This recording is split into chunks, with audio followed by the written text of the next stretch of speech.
कभी कभी जिंदगी हमें ऐसे मोड़ पर लाकर खड़ा कर देती है जहां से न कोई रास्ता दिखता है न कोई सहारा, लेकिन वही मोड़ हमें मजबूत भी बनाता है। ये कहानी है सहर की, जिसने बेदर्द जिंदगी को अपनी हिम्मत से बेहद बना दिया। सहर एक छोटे से गांव की सीधी सादी लड़की थी। उसकी उम्र मात्र 19 साल थी, लेकिन जिंदगी के थपेड़ों ने उसे बहुत कुछ सिखा दिया था। माँ बाप की इकलौती संतान, और वही माँ बाप भी अब इस दुनिया में नहीं थे। एक सड़क दुर्घटना में उनका निधन हो गया था जब सहर केवल 15 साल की थी। उस दिन के बाद से उसकी जिंदगी एकदम बदल गई। न कोई सहारा, न कोई रिश्तेदार जो उसे अपनाए। गांव वालों ने कुछ दिन तक सहारा दिया, लेकिन फिर अपने अपने कामों में लग गए। सहर के लिए हर दिन एक जंग बन गया। उसने घर घर काम करना शुरू किया, किसी के बर्तन धोती, किसी के कपड़े, किसी के खेतों में मजदूरी। पर उसके अंदर एक अलग ही जिद थी। वह पढ़ाई छोड़ना नहीं चाहती थी।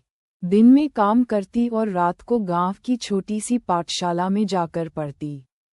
उसका सपना था, कुछ बनना है, ताकि जिंदगी सिर्फ सहने की चीज न लगे, बल्कि जीने लायक भी हो।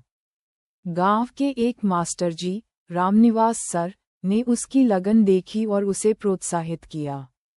वे कभी कभी उसे किताबें दे देते और कभी कभार अपने घर बुलाकर कुछ पढ़ा भी देते। सहर ने 1-2 की परीक्षा पास की और पूरे जिले में तीसरी रैंक लाई।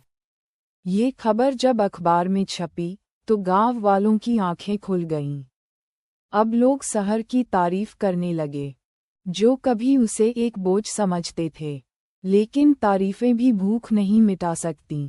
पढ़ाई जारी रखने के लिए उसे शहर जाना पड़ा, और वहां के संघर्ष तो और भी कठिन थे।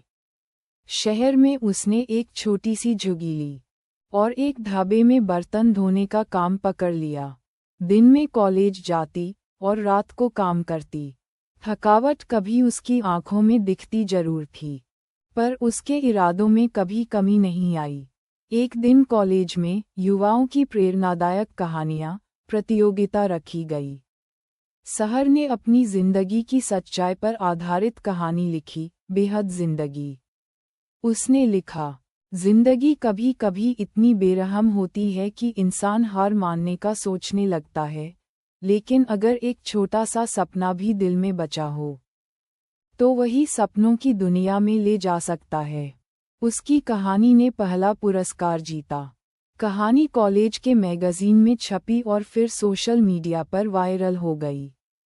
एक एनजीओ ने उससे संपर्क किया और उसकी पूरी पढ़ाई का खर्च उठाने का प्रस्ताव रखा। अब सहर को न तो बर्तन धोने की जरूरत रही, न किसी के आगे हाथ फैलाने की।